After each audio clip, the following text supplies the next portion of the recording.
Mic की समस्या है, लेकिन कोशिश करते हैं। मेरा गला भी फंसा हुआ है, रोज भाषण देते देते गला फंस गया। मेरा ही नाम है प्रशांत किशोर। हम कोई नेता नहीं है और आपसे वोट मांगने, वोट की अपील करने नहीं आए। वोट नहीं मांगते। 2-2.5 साल से हम पैदल चल रहे हैं। करीब करीब 5000 गांवों में पैदल चल के गए। पश्चिम चंपारण से चलना शुरू किए और 2 बरस में चलते चलते अभी हम सुपौल अररिया तक पहुंचे। अभी आपके जिले में, गांव में आने में हमको 1 बरस और लगेगा, लेकिन बीच में अभी चुनाव है। साथियों का मत है जन सुराज अब दल बन गया है, तो जन सुराज चुनाव भी लड़ रहा है। तो हमको जो जानता है वो बताता है कि हम चुनावी रणनीतिकार हैं। बड़े बड़े दल और नेताओं को चुनाव जीतने में मदद करते रहे। तो अब तो जन सुराज अपना ही दल है, अपने साथी चुनाव लड़ रहे हैं, तो उनकी मदद करना भी फर्ज है। इसलिए आज आपके गांव में आए हैं, लेकिन आपसे वोट नहीं मांगेंगे। वोट क्यों नहीं मांगते? वोट मांगने वाला तो हर 1-2 साल पर कोई ना कोई आपके पास आता ही है। जो आता है यही कहता है हमको वोट दे दीजिए, हम आएंगे, आपका सब काम कर देंगे। यही सुन सुन के जीवन भर से आप वोट दिए जा रहे हैं। 40-45 साल तक आपने, हमने इस देश में कांग्रेस का शासन बनाया।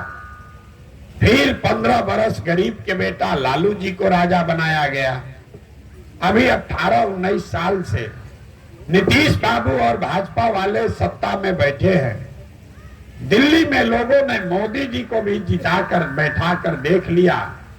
आपका और आपके बच्चों का जीवन नहीं सुधरा। तो अब आए हैं कोई प्रशांत किशोर।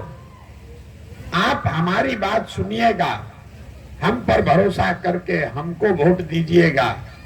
तो इसका क्या गारंटी है कि जीतने के बाद हम आपके साथ धोखा नहीं करेंगे? जैसे पहले का नेता लोग धोखा किया, हम भी आपके साथ धोखा कर सकते हैं। भाई, वोट से पहले तो हर आदमी अच्छे बतियाता है, वोट के बाद आपका गला काटता है। हमको कि इसीलिए हम वोट मांगते ही नहीं है। हमको लोगों ने बताया इस गांव में बहुत पठान समाज के लोग रहते हैं। आप हैं तो मुसलमान ही, तो मैंने सोचा आपसे मशवरा कर लेते हैं। तो हम इस मजलिस को चुनाव की मजलिस के तौर पर नहीं देखते हैं। ये चुनावी सभा नहीं है, ये मेरे लिए आपके साथ मशवरे की मजलिस है। मशवरे की मजलिस इसलिए है कि आपके इस्लाम में ही ये बताया गया, जब आगे का रास्ता न दिखे तो बेशक मशवरे में खैर है। इसीलिए आज आपके गांव में आए, इसीलिए आपके गांव में आए। 5000 गांव में पैदल चले तो हर गांव में जो स्थिति देखते हैं, हर दिन मंच से, माइक से रोज खुले में कहते हैं कि दलितों के बाद सबसे ज्यादा गरीब, बदहाल, फटेहाल अगर कोई है तो वो मुसलमान है। आपकी इतनी बड़ी आबादी है, आप इतना वोट देते हैं, लेकिन जैसे दलितों की दुर्दशा है, करीब करीब उतनी ही दुर्दशा मुसलमानों की भी है। लोगों से बात करते हैं, भाई मुसलमानों की इतनी दुर्दशा क्यों है? तो लोग बताते हैं, भैया हम लोग का सब लोग इस्तेमाल करता है, हम लोग की मदद कोई नहीं किया, सब हमसे वोट लेते हैं और हमको कोई भागीदारी, हिस्सेदारी नहीं देता। कोई लालू जी को दोषी बताता है, कोई भाजपा को गाली दे रहा है, कोई कांग्रेस को बताता है। मैं अपने अनुभव से आपको बता रहा हूं, आपकी दुर्दशा इसलिए नहीं है कि आपको कांग्रेस ने ठगा कि लालू ने ठगा। आपकी दुर्दशा इसलिए नहीं है कि देश में भाजपा की सरकार है। आपकी दुर्दशा, मुसलमानों की दुर्दशा इसलिए है कि आज ज्यादातर मुसलमान ज्यादातर मुसलमान सामाजिक राजनीतिक नजरिए से आपके कौम में जो बातें बताई हैं उससे भी आपने किनारा कर लिया है। आपके कौम में आप कह रहे हैं कि आज का जो हुक्मरान है, आज के जो शासक हैं, वो आपके बच्चों की चिंता नहीं कर रहे, आपका नाली गली नहीं बनवा रहा, आपके रोजगार की बात नहीं कर रहा है, आपके बच्चों के पढ़ाई की बात नहीं कर रहा है। आज का जो हुक्मरान है वो जालिम है। तो आप ही के पैगंबर साहब ने तो कहा कि जिस कौम को अपने रहनुमाओं की समझ न हो उसके ऊपर जालिम हुक्मरानों को मुसल्लत कर दिया जाता है। ये प्रशांत किशोर थोड़ी कह रहे हैं, आप रोज इसको पढ़ रहे हैं, आधा पंक्ति पढ़ रहे हैं और आधे पर मशवरा नहीं कर रहे। अगर आज का हुक्मरान, चाहे वो बेलागंज हो, बिहार हो कि देश हो, अगर आज का हुक्मरान जालिम है तो पैगंबर साहब की कही हुई बात कभी गलत हो नहीं सकती। इसका मतलब है कि कहीं न कहीं मुसलमानों से अपने रहनुमाओं को पहचानने में, चुनने में गलती हुई है, तभी आज आपकी ये दुर्दशा हुई। यही आपसे मशवरा करने आए। आपको मशवरे की जरूरत है। वोट लेने वाला तो बहुत आदमी आएगा, मशवरा करने कोई नहीं आ रहा है। आपको मशवरे की जरूरत इसलिए है कि आपके हदीस में मुसलमानों को ये हिदायत दी गई कि अपने बच्चों के साथ इंसाफ करो, अपने बच्चों को अच्छा नाम दो, अपने बच्चों की परवरिश तरबियत का इंतजाम करो। और आज का मुसलमान, 2/3 से ज्यादा मुसलमान चाह कर भी अपने बच्चों के साथ इंसाफ नहीं कर सकते। आप अपने बच्चों को पढ़ा नहीं पा रहे, आप अपने बच्चों की अच्छी तरबियत नहीं कर पा रहे, इसलिए आपको मशवरे की जरूरत है। आपको मशवरे की जरूरत इसलिए है कि जिस कौम में लोग 5 बार नमाज पढ़ते हैं, आपके कुरान में पहला शब्द है जो अल्लाह ने कहा, इकरा। पहली आयत है, इकरा बिस्मे रब्बे कल्लजी खलक। आप रोज पढ़ते हैं, लेकिन जिस शब्द का मतलब है पढ़ो, वो कौम आज देश की सबसे अनपढ़ कौम है। और कोई मुसलमान बैठ के ये बात नहीं कर रहा है कि हमारे बच्चे पढ़ेंगे कैसे। आप दिन भर बैठ के बात करते हैं, लालू कैसे जीतेंगे, भाजपा कैसे हारेंगे, जन सुराज का क्या होगा, नीतीश का क्या होगा। आपको अपने बच्चों की चिंता नहीं है। आप इस हराने जिताने के दौर में जो बुनियादी बातें आपको बताई गई थी, उसको भी आपने छोड़ दिया। इसीलिए आज आपकी ये दुर्दशा है। यही बात आपको बताने आए। आप हम में रहनुमा खोज रहे, हम में अपना विकल्प देख रहे। आपको लग रहा है कि लालू जी से नहीं हुआ, अब जन सुराज से हम लोग का भला होगा। हम आपको बता रहे हैं कैमरे पर, हम आपके रहनुमा ना हैं ना हो सकते। इतनी बड़ी कौम का रहनुमा कोई प्रशांत किशोर नहीं हो सकता। अगर आपको रहनुमा ढूंढना है तो सबसे पहले आपको जो इस्लाम में बात बताई गई, आपको समाज में जगह बनाने के लिए जद्दोजहद करने के लिए तैयार होना पड़ेगा। खाली बैठकर तकरीर करने से आप क्या कोई रहनुमा मिलने वाला नहीं है। और आज का मुसलमान, ज्यादातर मुसलमान जद्दोजहद नहीं करना चाहता है। घर में बैठ के 5 बरस खाली गुणा गणित कर रहे हैं कि कौन नेता आ जाए, कोई रहनुमा आ जाए, कैसे भाजपा को हरा दे। अरे भाई, कैसे हारेगा?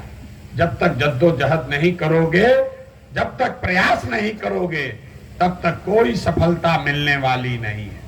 अगर ऐसा नहीं होता तो आपके कौम में लोगों को बताया जाता कि चुपचाप मौके के इंतजार में बैठे रहो, प्रयास मत करो, जब मौका लगे तो वोट दे देना। मुसलमान आज क्या करता है? आप किसी को वोट नहीं देते हो, आप चुनाव तक, लास्ट तक बैठे रहते हो। आप देखते हो कि कौन भाजपा को हराएगा। आपकी दुर्दशा इतनी है कि जीतने का बातें छोड़ दीजिए, जितना तो आप कभी सोचते ही नहीं है। यहां जितने लोग बैठे हुए हैं, आज तक हम दावा कर रहे हैं, आपने कभी ये नहीं सोचा होगा कि हम चुनाव कैसे जीतेंगे।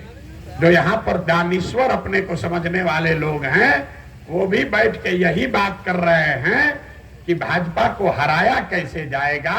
जीतना सोचना तो आपके मन से ही निकाल दिया गया, तो आप उसके लिए प्रयास ही नहीं करते हैं।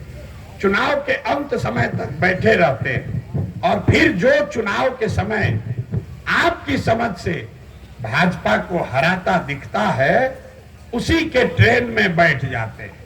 वो आदमी सही हो या गलत, आपका हक उसने लूटा भी हो, अगर आपको लगता है कि भाजपा को हराएगा तो उसी के साथ आप हो लेते हैं। फिर जब वो जीत कर आता है तो एक तो आप जिता नहीं पाइएगा, और अगर आपने जिता दिया तो वो भी आपको अपने बगल में नहीं बैठाता है, आपके बच्चों का चिंता नहीं करता है, क्योंकि आपने जिसको हराने का कोशिश किया वो तो आपको परेशान करेगा ही करेगा। जिसको आपने जिताने के लिए वोट दिया वो भी कहता है हमको थोड़े दिए हैं, ये तो भाजपा को हराने के लिए ये सब वोट हमको दिया है। इसीलिए आपकी इज्जत नहीं है, इसीलिए आपको वो जगह नहीं मिलती है। अभी किसी ने कहा कि प्रशांत किशोर ने आपको जनसुराज ने 25% हिस्सा दिया है। हमने आप पर कोई एहसान नहीं किया, और हमने ये सिर्फ मुसलमानों के लिए नहीं किया है, ये जनसुराज की परिकल्पना में शामिल है कि जिस समाज की जितनी संख्या है उस समाज से उतने काबिल लोगों को, याद रखिए सिर्फ संख्या के आधार पर नहीं, उस समाज के उतने काबिल लोगों को निकालकर उनको समाज में राजनीति में जगह देने की का प्रयास का नाम है जनसुराज। तो आपको एक सीट दिया गया है, एक सीट मिला है, लेकिन यहाँ का मुसलमान क्या कह रहा है, ये प्रत्याशी हमारे से बात नहीं किए, हमारे घर नहीं आए हैं, ये तो शेख हैं, हम तो पठान हैं, हम तो पासमंदा हैं, ये आदमी हम फोन किए थे तो उस दिन नहीं उठाया था। पहले आपको हक मिला नहीं, जब मिल गया, जब आपका दूल्हा बन गया तो आप बारात सजाने के बजाय खुद ही रोने में लगे हुए, ये भाई हम चले कि न चले। तो भाई जिसका दूल्हा है वही नहीं चलेगा तो कोई बारात में क्यों आएगा। यही आज आपको बताने आए मेरे भाई, अगर आपको मौका मिला है तो इसको दोनों हाथ से पकड़िए। इसलिए नहीं कि कोई मुसलमान है या हिंदू है, इसलिए पकड़िए कि 35 साल से जो आप राजनीतिक बंधुआ मजदूरी बेलागंज में कर रहे हैं उससे निकलने का ये रास्ता है। और बेलागंज में अगर ये आप रास्ता बनाएंगे तो ये बेलागंज में नहीं रुकेगा, ये बहुत आगे तक जाएगा। पूरे राज्य में मुसलमानों को और मुसलमानों के साथ साथ वो हिंदू जो बिहार में एक नई व्यवस्था बनाना चाहते हैं उनको ये रास्ता दिखेगा कि कैसे हिंदू मुसलमान अगड़े पिछड़े सब लोग साथ में मिलकर एक नई व्यवस्था बना सकते हैं। बेलागंज में आपकी लड़ाई किसी जाति से नहीं है, आपकी लड़ाई किसी नेता से नहीं है, एक प्रवृत्ति से है जहां नेता अपराधी है। अपराध और पैसे के बल पर यहां आप पर और आपके समाज पर, आपके बच्चों पर राज कर रहा है। आप चाहे या न चाहे कि आपको स्वीकार करना होगा कि आप भी उस गुनाह में शामिल थे। अब आपके पास उस गुनाह से निकलने का विकल्प मिल गया है, ऊपर वाले ने एक अवसर दिया है, उस गुनाह से निकलिए। गलत आदमी को वोट मत दीजिए। आप अमजद को इसलिए नहीं जिताइए कि वो आदमी मुसलमान है, इसलिए जिताइए कि वहां यहाँ के गरीब घर का लड़का है और शायद जीत कर आए तो 7-8 महीने में यहाँ के लोगों के लिए कुछ अच्छा काम करे, इसलिए आपको उसको जिताना चाहिए। और अगर आप नहीं जिताइएगा तो आपकी बंधुआ मजदूरी खत्म होने वाली नहीं है, आपकी बंधुआ मजदूरी खत्म होने वाली नहीं है। पूरे राज्य में मुसलमानों की जो आबादी है 18%, कुछ लोग कहते हैं 20%, आधिकारिक तौर पर आपकी आबादी है 18%, और आपके टोटल विधायक हैं 19। सभी दलों के विधायकों को जोड़िएगा तो सिर्फ 19 मुस्लिम विधायक आज बिहार विधानसभा में हैं। ये बात कई बार राजनीति करने समझने वाले लोग करते हैं और बताते हैं कि मुसलमानों का हक मारा जा रहा है। हम आपको बता रहे हैं ये चिंता का कारण नहीं है। आपको 19 विधायक इसलिए हैं क्योंकि बड़े दलों ने, राजद ने आपको टिकट नहीं दिया। लेकिन मैं आपको एक दूसरा आंकड़ा देता हूं जो आपका आंख खोलेगा। आबादी के हिसाब से 1650 मुखिया बिहार में मुसलमान होना चाहिए। आबादी के हिसाब से 1650 मुसलमान समाज के लोग मुखिया होने चाहिए। पूरे बिहार में 1200 से कम मुखिया ही मुसलमान हैं। आबादी के हिसाब से 27,500 वार्ड सदस्य मुस्लिम होना चाहिए। पूरे बिहार में 11,000 से कम ही मुसलमान वार्ड सदस्य हैं। अब आप बताइए कि विधायक के लिए तो आपको आरजेडी ने टिकट नहीं दिया, मुखिया बनने से किसने रोका था? आपको वार्ड सदस्य लड़ने से किसने रोका था? वो रोका था आपकी मानसिकता ने। जो राजद ने आपके साथ गुनाह किया वो ये नहीं किया कि आपका वोट ले लिया, वो तो गलती है। आपका विकास नहीं किया, ये भी गलती है। लेकिन असली गुनाह ये किया कि आपके मन में राजनीतिक बंधुआ मजदूरी घुसा दिया। आपको ये बता दिया कि तुम हमारे पीछे रहो, हमको वोट देते रहो और अपनी सुरक्षा, अपने विकास, अपने भागीदारी की बात मत करो। धीरे धीरे मुस्लिम समाज ने राजनीति में अपनी हिस्सेदारी की बात को सोचना ही छोड़ दिया। तो सिर्फ विधायक नहीं कम हुए, आपका मुखिया, सरपंच, वार्ड सदस्य, सारे लोग खत्म होते चले गए। जन सुराज वो व्यवस्था है जो नीचे से, जमीन से फिर से आपके लीडरशिप को खड़ा करेगी। सिर्फ आप ही का नहीं, अगर कोई दलित समाज का है, कुशवाहा समाज का है, चाहे जिस समाज का है, लोग राजनीति नहीं करने का दूसरा कारण है उनके पास पैसा, साधन नहीं है। कहता है कैसे चुनाव लड़ेंगे? चुनाव लड़ने के लिए आपके बाबूजी को बड़ा आदमी होना चाहिए। विधायक मंत्री का लड़का ही चुनाव लड़ता है। तो जन सुराज वो व्यवस्था है जिसमें आपको हम बता रहे हैं कि गरीब से गरीब घर का लड़का भी, अगर आपके पास राजनीतिक सलाहियत है, अगर आप बिहार में समाज के लिए, अपने समाज के लिए, अपने राज्य के लिए कुछ करना चाहते हैं तो पैसे का चिंता मत कीजिए, साधन व्यवस्था का चिंता मत कीजिए। आप जुड़िए, जन सुराज में आइए। पैसा और साधन का चिंता आपका भाई, आपका बेटा प्रशांत किशोर करेगा। लेकिन आपको खड़ा होना पड़ेगा। अगर खड़ा भी नहीं होगे तो कौन आपकी मदद कर पाएगा? यही बात बताने आए हैं। आपके यहाँ प्रत्याशी खड़े हैं, जन सुराज के प्रत्याशी खड़े हैं। बहुत मुसलमान लोग बैठ के जोड़ रहा है कि हमारा 40,000 वोट है कि 60,000 वोट है। हम आपको बता रहे हैं वो गिनती मत कीजिए, वो गिनती करना बंद कीजिए। अगर आप अपने प्रत्याशी को जिताना चाहते हैं तो आपको मुफ्त में एक सलाह दे देते हैं।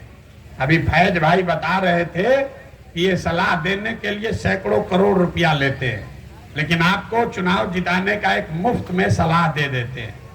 जितने लोग यहाँ आए हैं वो चाहे मुसलमान हैं, हिंदू हैं, अगर आप जन सुराज के, अहमद के सपोर्टर हैं, समर्थक हैं, उनको जिताना चाहते हैं तो कुछ मत कीजिए। अब आपके मित्र मंडली में 5 ऐसे लोगों को चुनिए जो मुसलमान नहीं है।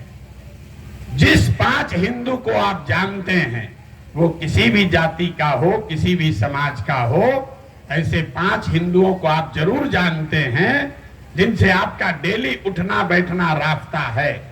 उन संकल्प लीजिए, अगले 10 दिन में उन 5 हिंदू परिवारों के घर जाइए और उनसे बताइए कि क्यों उनको जन सुराज को या अमजद साहब को वोट देना है। इतनी सेवा अपने कौम के नाम पर या प्रत्याशी के समर्थक होने के नाम पर या बिहार में नई व्यवस्था बनाने के लिए इतना काम जरूर कीजिए। अगर आप 5 आदमी को भी मिलकर बताएंगे तो आपकी आबादी अगर 50,000 है तो 2 लाख लोगों तक आप अपनी बात पहुंचा पाएंगे। और इसमें 1 रुपया भी खर्चा नहीं है, कोई गाड़ी नहीं चाहिए, सभा नहीं करनी है। आप पहले से उन लोगों को जानते हैं, उनके साथ उठते बैठते हैं, उनसे आपकी दोस्ती है, उनसे आपका आना जाना ईद दिवाली में है। तो अब इतना कीजिए कि अगले 10 दिन में जिस 5 व्यक्ति को हिंदू समाज के आप जानते हैं उनको बताइए कि क्यों उन्हें अमजद साहब को वोट देना चाहिए और क्यों ये बिहार की नई व्यवस्था के लिए, बिहार से गरीबी पलायन रोकने के लिए जरूरी है।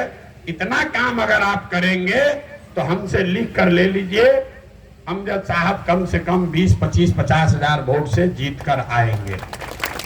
और नहीं खाली मुसलमान का वोट जोड़ते रहिएगा तो फिर 2, 4, 5,000 वोट से लटक जाइएगा, न जीत पाइएगा। इसलिए सिर्फ अपने कौम को इकट्ठा करना ये चुनाव जीतने का रणनीति ठीक नहीं है। समाज को साथ लेकर चलना है। कोई ऐसा गांव नहीं है जहां 100% खाली मुसलमान रहता हो। अगर 80 घर मुसलमान है तो 10-20 घर वहां हिंदू भी रहते हैं। ये आपकी जिम्मेवारी है कि अपना वोट दीजिए या न दीजिए, कम से कम जो 20 और परिवार है उन तक अपनी बात पहुंचाइए। उनको बताइए कि जो प्रत्याशी हैं वो सबके बेहतरी के लिए है, वो हिंदू मुसलमान के लिए नहीं है, वो सब गरीब अमीर सबके लिए है, सब जाति के लिए है। और जब आप ये प्रयास करेंगे तभी आपको सफलता मिलेगी। आप आए हैं, आपने हमारी बात सुनी, आपकी मर्जी है। अगर आप चाहें तो आपके सामने नया रास्ता दिख रहा है, न चाहे तो जिस लालटेन में इतने दिनों से आप किरासन तेल बनकर जल रहे हैं उसी का साथ किए रहिए। लेकिन याद रखिए, अगर वो गलती कीजिएगा तो लालटेन में किरासन तेल की तरह आप जलेंगे, आपके बच्चों का भविष्य जलेगा, रोशनी कहीं और होगी। तो अगर आप चाहते हैं कि आपके घर में भी रोशनी आए तो किसी दूसरे के लालटेन में तेल बनकर जलना बंद कीजिए। यही बात बताने आए हैं। बहुत बहुत धन्यवाद।